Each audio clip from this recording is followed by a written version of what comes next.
Hello and welcome to Umar English journey. तो हमने अपने पिछले वीडियो में ये देखा कि सेंटेंस बाय पर्पस या बाय फंक्शन चार तरह का होता है और एक्सक्लेमेटरी सेंटेंस उसमें से ही एक है।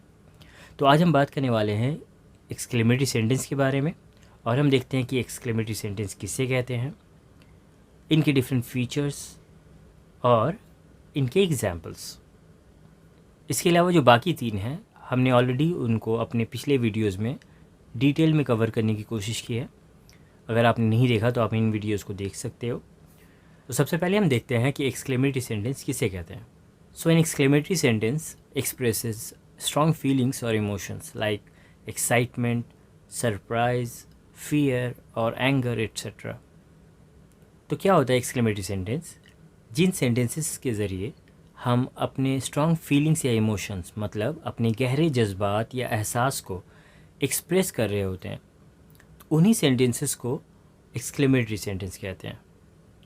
लाइक कभी हम एक्साइटमेंट अपना जब शो कर रहे होते हैं या फिर कभी हम किसी चीज़ को लेके सरप्राइज्ड होते हैं या कभी फियरफुल होते हैं या फिर कभी एंगर मतलब गुस्सा या नाराज़गी का एक्सप्रेस करते हैं, तो ये सारे सेंटेंसेस ही एक्सक्लेमेटरी सेंटेंस होते हैं।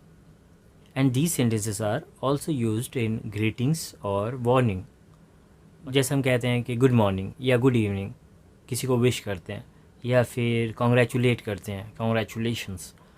कई जगह हमने वार्निंग का साइन देखा है कि डू नॉट टच। और यहाँ पे इलेक्ट्रिसिटी बहुत हाई वोल्टेज में होती है, वहाँ पे भी हमने नोटिस किया होगा, वहाँ पे लिखा होता है हाई वोल्टेज और वहाँ पे एक एक्सक्लेमेशन मार्क होता है।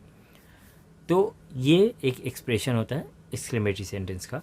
तो अब हम चलते हैं अपने अगले स्टेप में और देखते हैं कि एक्सक्लेमेटरी सेंटेंस का मेन फीचर्स क्या होता है या वो सारे पॉइंट्स क्या हैं जो बहुत इंपॉर्टेंट है, जो डिफ़र करते हैं इसको बाकी सेंटेंसेस से। तो हम यहाँ पे 3 पॉइंट डिस्कस करने वाले हैं। So exclamatory sentences generally end with an exclamation mark. मतलब कि जनरली एक्सक्लेमेटरी सेंटेंस जो होता है वो उसके एंड में एक्सक्लेमेशन मार्क होता है। अब ये एक्सक्लेमेशन मार्क क्या होता है? हमने जैसे इससे पहले सेंटेंसेस किया डिक्लेरेटिव या इंट्रोगेटिव, तो डिक्लेरेटिव में हमने फुल स्टॉप का यूज़ किया क्योंकि वो एक स्टेटमेंट होता था। वैसे ही हमने इंट्रोगेटिव में जो कोई क्वेश्चन होता है वहाँ पर एक क्वेश्चन मार्क लगाया था। तो उसी तरह एक्सक्लेमेटरी सेंटेंस का मेन पहचान होता है उसका एक्सक्लेमेशन मार्क। अब इसके साथ एक और बात नोट करने वाली ये है कि a sentence looks like a declarative sentence, but it's not a declarative sentence because the only difference between a declarative sentence and an exclamatory sentence is the punctuation at the end. कई बार ऐसा लगता है कि sentence declarative sentence है, मगर वो declarative नहीं होता है, वो एक्सक्लेमेटरी सेंटेंस होता है। क्योंकि डिक्लेरेटिव सेंटेंस और एक्सक्लेमेटरी सेंटेंस के बीच में सिर्फ एक ही फ़र्क है और वो है उसका पंक्चुएशन मार्क, मतलब उसका एक्सक्लेमेशन मार्क एंड में। तो इसीलिए एक्सक्लेमेशन मार्क लगाना बहुत ज़रूरी है।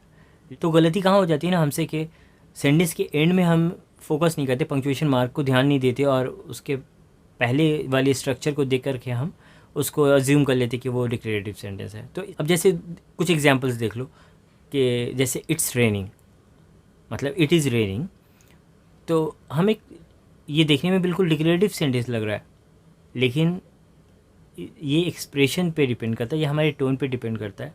अगर हम स्पीक कर रहे होते हैं तो अगर आप इसके एंड में फुल स्टॉप देते हो तो ये एक डिक्लेरेटिव सेंटेंस है कि आप जनरली बता रहे हो, सिर्फ एक स्टेटमेंट दे रहे हो कि हाँ बारिश हो रही है। लेकिन अगर आप इसके एंड में एक्सक्लेमेशन मार्क दे दो तो क्या होता है, ये एक्सप्रेस करता है एक स्ट्रॉन्ग फीलिंग्स को कि इट्स रेनिंग, कि आपको कहीं ना कहीं खुशी हो रही है कि बारिश हो रही है, तो आप अपनी खुशी को इजहार कर रहे हो, एक्सप्रेस कर रहे हो। So it could be like that was an amazing movie या that was an amazing movie.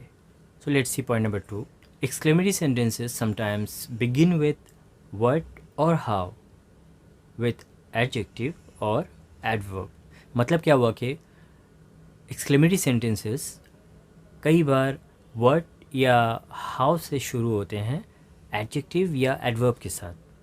तो अब एडजेक्टिव या एडवर्ब तो फ़िलहाल हमने अब कवर नहीं किया, लेकिन फॉर दिस मोमेंट इतना समझ लें कि एडजेक्टिव जो है वो नाउन या प्रोनाउन को मॉडिफाई करता है या डिस्क्राइब करता है।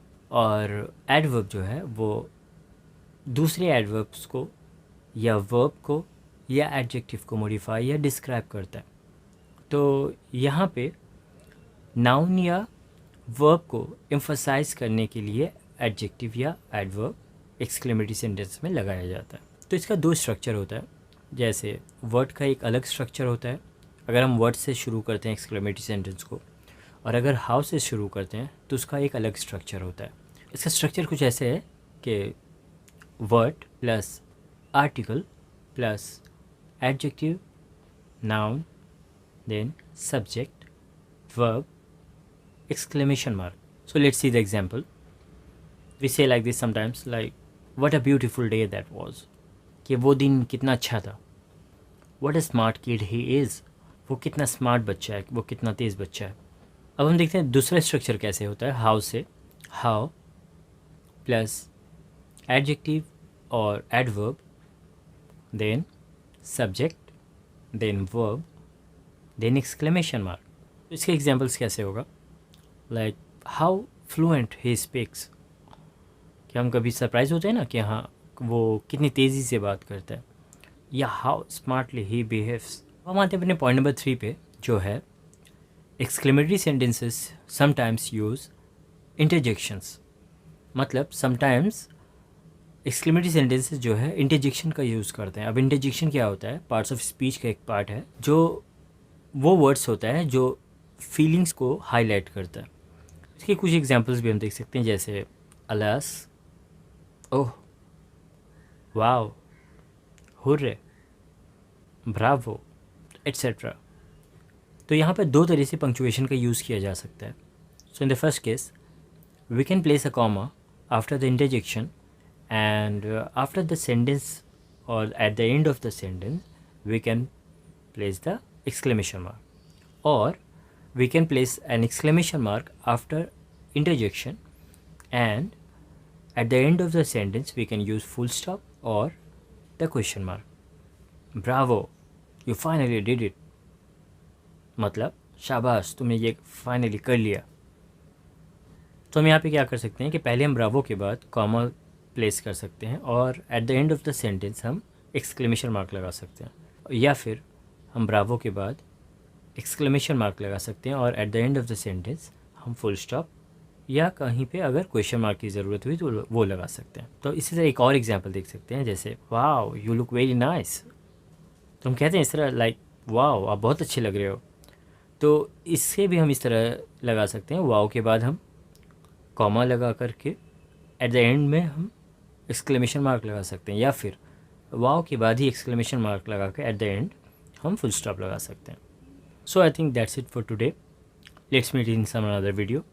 If you find this video useful, please share and comment and subscribe to this channel for the similar videos. Thanks for watching.